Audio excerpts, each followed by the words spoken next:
Mr. Paul, Congress has done a couple of things recently to try to make loans easier for businesses to get and make it a better deal for them financially if they purchase equipment. But I just talked with a couple of Louisville business owners yesterday who said they don't want the loans, they're not buying the equipment right now. They're worried about taxes, health care, and added regulations on their businesses. What is going to get the unemployment rate back down into the 5–6% range in this country to get those businesses hiring all the unemployed people who are watching tonight? The first thing we have to realize is we're doing all the wrong things. Larry Kudlow calls it an uncertainty premium. What is it? Uncertain about all the regulations they're giving us. They passed a bank regulation bill, which Jack is for, 533 new regulations on Kentucky banks. No Kentucky banks failed. The banks that failed were Fannie Mae, Freddie Mac, and bad policy by the Federal Reserve. And yet they heap all these new regulations on local banks. That's making it harder to get a loan. The uncertainty premium, Obamacare, 2,500 pages. Nancy Pelosi says we can read it after it's passed. How appalling. But once it's passed, it's not done for. The banking bill and Obamacare, they get sent to unelected bureaucrats who write thousands of more pages of regulations. Regulations cost businesses $1 trillion. We wonder why business goes overseas, because we tax them to death and we regulate them to death. We have the most business-unfriendly administration we've ever had.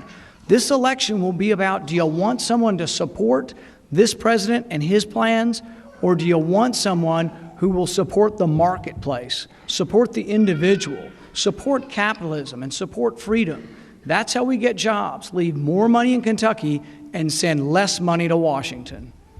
Mr. Conway, your response. This election's not about President Obama. This election is about Jack Conway versus Rand Paul. Do you want someone who understands drugs are a pressing issue, or do you want Rand Paul who says drugs aren't a pressing issue?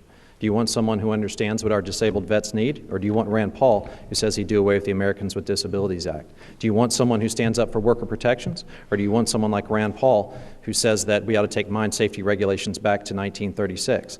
You know, Rand Paul is wrong on a lot of issues, and he was just wrong here again. He said no banks failed in Kentucky.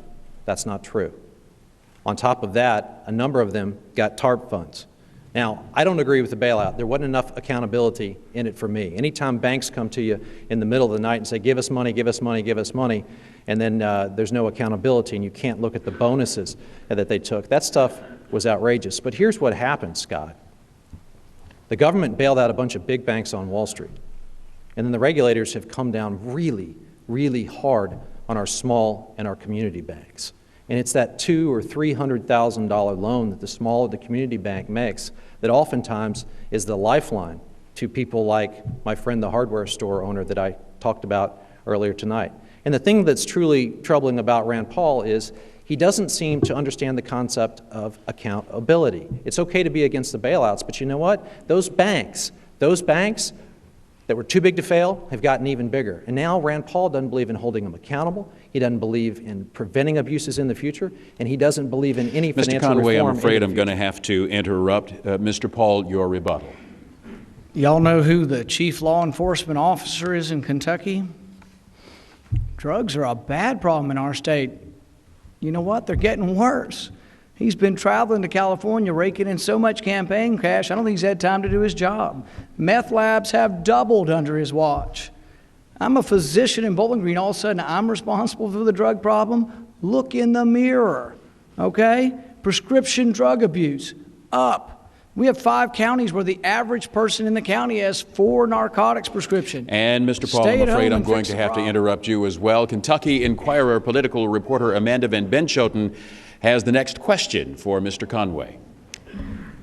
For the past 12 years, Northern Kentucky has benefited from having a local person in the United States Senate, a local voice for Northern Kentucky issues. Jim Bunning has secured funding for Northern Kentucky University, where we are tonight, for the Brent Spence Bridge replacement and other projects. If elected, how would you work to protect Northern Kentucky's needs and interests? Specifically, would you be an advocate for NKU and the Brent Spence Bridge? Is that to me? Mr. Conway, your response. Well, thank you for the question, Amanda. Before I address it, I do want to point out that the allegation that Dr. Paul just made about meth labs going up, well, the fact of the matter is that's disrespectful to the Kentucky State Police. They're the ones that have the hazardous materials capability to go after meth labs. And he tried to put up an ad, or one of his friends tried to put up an ad with those same allegations, and 2 stations had to pull it down because it was proven to be false. Now to your question, Amanda. I love coming to Northern Kentucky. I love the spirit of the people up here. I've come up and have gone to the Lanes End Stakes on a number of occasions. I've even got a dozen members of your Cincinnati Bengals that have formed the Bengals for a Better Kentucky Committee because they care about things like people with disabilities. They care about veterans. They care about pension issues. They care about the Civil Rights Act of 1964. That's why they've gotten behind me. And I've always tried to get behind Northern Kentucky. While working as an aide in Governor Patton's office, I helped write the higher education reform law that gave regional university status to Northern Kentucky University. You know what we have to look at up here as well, Amanda? We have to look at this issue of CVG, the airport. You know, the hub is gone, but there's a lot of infrastructure out there. If you honor me by electing me as your next United States Senator, I'm going to get to work on this issue, get with the task force, come up with ideas, but we're going to have to try to get some more traffic back into that airport, and we do have to make certain that it's safe to cross the Brent Spence Bridge. Mr. Paul, you have 90 seconds. I will advocate for bridges for Northern Kentucky, for Louisville, for wherever we need them, for roads wherever we need them, within the context of a balanced budget.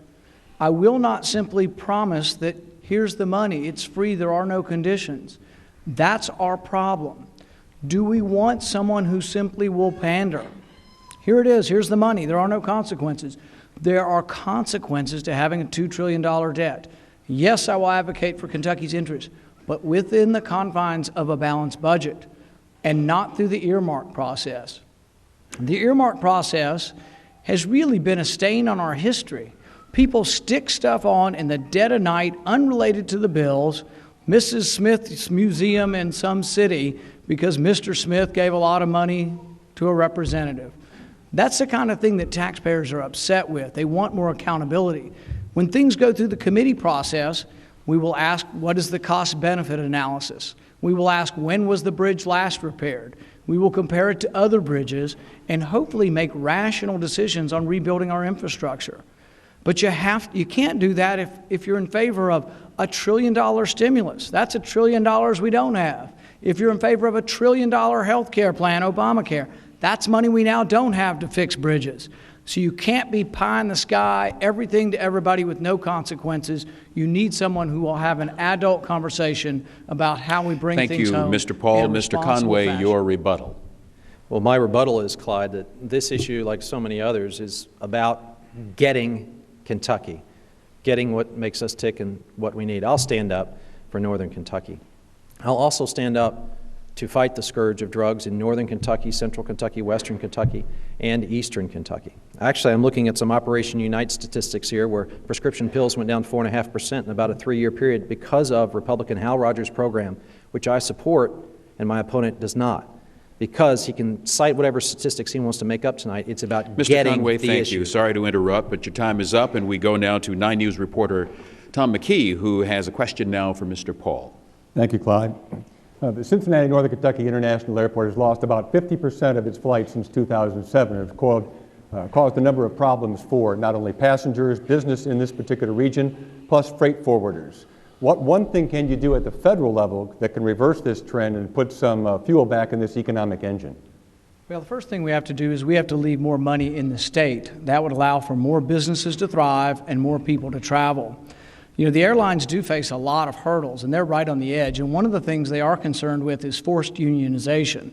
They're worried about the card check bill, and they're worried about getting rid of the secret ballot, and they're worried about expanding unions where only 20 people can decide the union for 2,000 because of arbitrary rules that are coming out of President Obama's administration. We need competitive labor, but we need labor that can succeed in our market. Toyota thrives with non-unionized labor at $35, $40 an hour. GM is failing at $70 an hour. We need to realize that we need a marketplace out there, and we need to encourage people to come to our state and that they can hire people for a reasonable wage and the businesses will succeed. And Mr. Conway, your response. Well, Tom, I think the question was about CVG Airport and what we can do to make that thrive once again.